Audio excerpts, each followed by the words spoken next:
Hi, and thank you so much for joining me for another process video. And today I'm documenting a photo from back in 2019. We were with the kids on our way to a cruise to go with my friend Leanne and her family, and we stopped off at the services for them to have some breakfast, and they chose Starbucks and Subway. So this photo is them outside Starbucks with their iced coffees. So I've just pulled out some tea dye ink from Tim Holtz Distress Oxides, and I'm using my mini brayer just to brayer that along the right hand side of the page. The photo I printed in 4x6, but I did put it into my notes app on my iPhone so that it printed real size, so it's actually slightly smaller. If I print straight from my photos, it tends to cut a little bit off the photos, and I wanted to make sure that I had the full photo on this one. So it printed with white borders and a slightly bigger border at the bottom, so the size of the photos must be slightly different from a 4x6 paper in the iPhone. So here I've pulled out my Good Vibrations from Pretty Little Studio. I love this collection, but I'm going to use it with some other bits and pieces to make it a little bit more grungy than it normally would be. So I'm focusing on the blues and greens per the colours of the clothes that the kids are wearing, along with some mustard to tie in with the colours of the lights behind Starbucks. So I pulled out this very old Vicky Boutin stencil. This is one of her first collections, and I'm just going to blend it through with fossilised amber to create a background on top of that mixed media that I already have down. So just using a blending brush and blending through this stencil. This is one of my original blending brushes. I've got them all with black handles now that we sell at Hey Little Magpie, but I did get some with coloured handles initially. So I'm just using what I've got.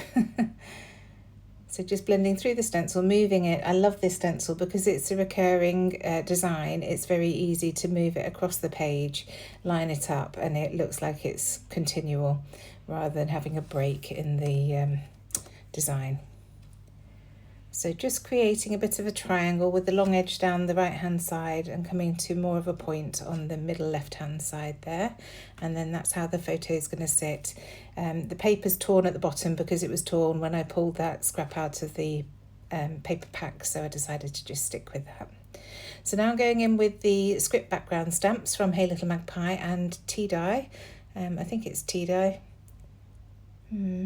Yeah, tea dye to stamp that just in various places, just to create a little bit more interest on that background. So now I'm coming in with these new washi tape sets from Hey Little Magpie. These are absolutely gorgeous. They're little rulers or tape measures, and they come in teal, orange, mustard and black. So I'm going in with the teal, black and mustard colours today, and just tearing a length and then sticking it down to the background. So starting with that lovely teal colour, and then I shall come in with the black and then the mustard to finish. And I'm just doing them all in varying lengths, just on top of that mixed media and to the right of the photo as it's going to sit there. So the black I've overlapped on top of the teal ever so slightly, and then the mustard I'm going to bring in and leave a tiny gap between the two. Again, it just creates interest when you do little techniques like that by overlapping or leaving gaps so that it's not all uniform. And this tape has a backing on it, so it's great if you want to share it with friends. You can unroll it and cut a piece off, and it won't all be sticky until you take the backing off. So this is from Cedar House, this Good Things title. It's the collection that I seem to forget what it's called all the time, but I loved it. I love the grungy, dark feel to it. It was from American Crafts last year. So I've torn a piece of the Good Vibrations paper there to put down the right-hand side, again focusing on the mustard colour, and then I'm going to put the, just roll up the edges of that torn edge, and then I'll put the photo down and then add my title down the right-hand side there, as I showed before. Just struggling to get all these edges curled up. I think I put my adhesive a little bit too close to the edge, but I got there in the end. So that's how the photo is going to sit. And then I can add that title down the side. And this is the first layout that I've created on my new desk. It's not really a new desk. We went to IKEA at the weekend and bought another desktop to sit on top of my desk. It's ever so slightly deeper. It's about 2 centimetres shorter widthways than my desk, but it's deeper than my original desk. But it also means that I can clamp my light onto the desktop without having to have my contraption of James's weight and a chopping board.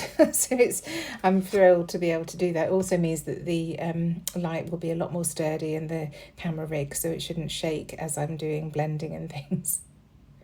So again, going back into the Good Vibrations collection, I found this printed sheet and it has this little circle piece that says awesome. So I'm going to use that as an ephemera piece.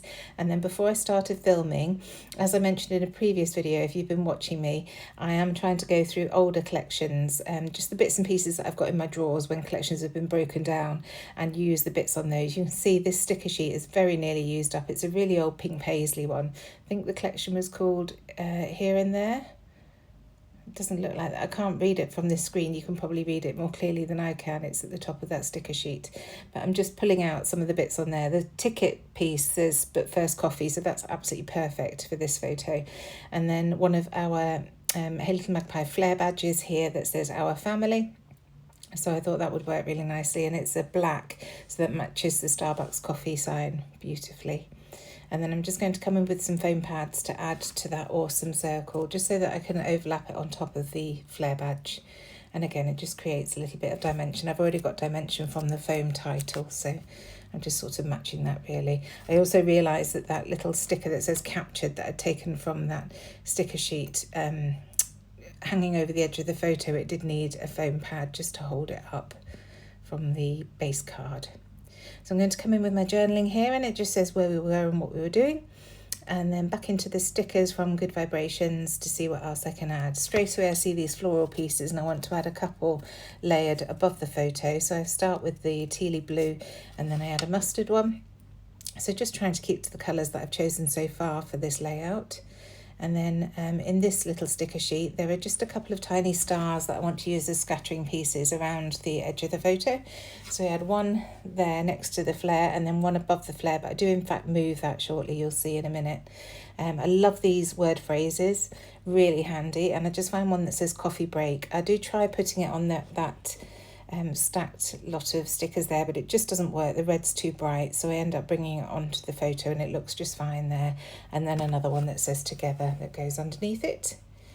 These labels again are cut apart, and this is ideal for adding my date, so I'm just going to choose the tan colour, again in keeping with the colours that I'm choosing for this layout. So just trimming that out from the sheet, and then I'll pop that on top of the photo. Just use my Nuvo Deluxe adhesive to get that stuck down.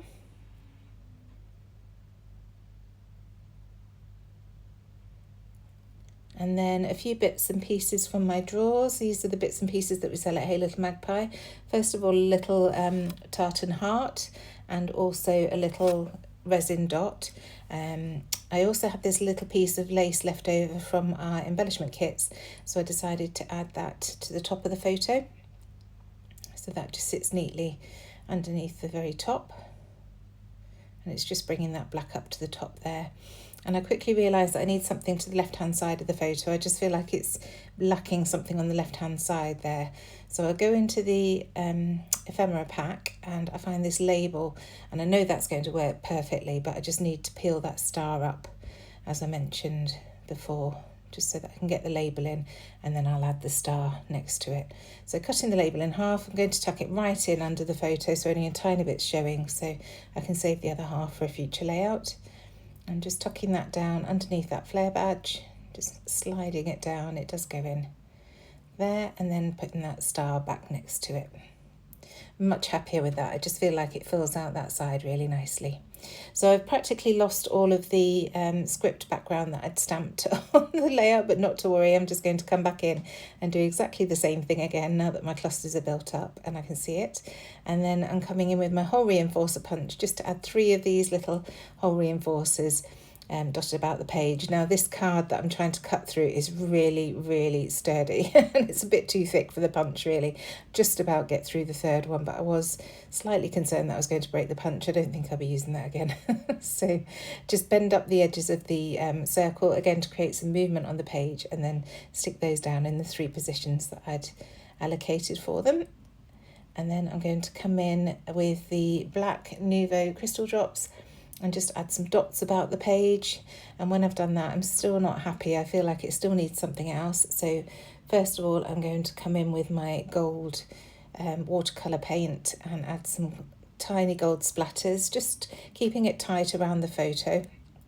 You'll see here, so using a small brush, not too much water, and just adding those tiny speckles around the top and bottom, and then a few to the left.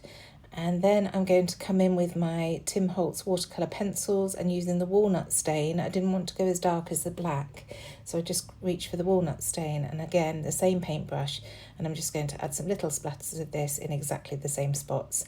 And that's the layout done. I hope this has provided some inspiration for you. Thank you so much for joining me, and other than that, I shall see you again very soon. Bye.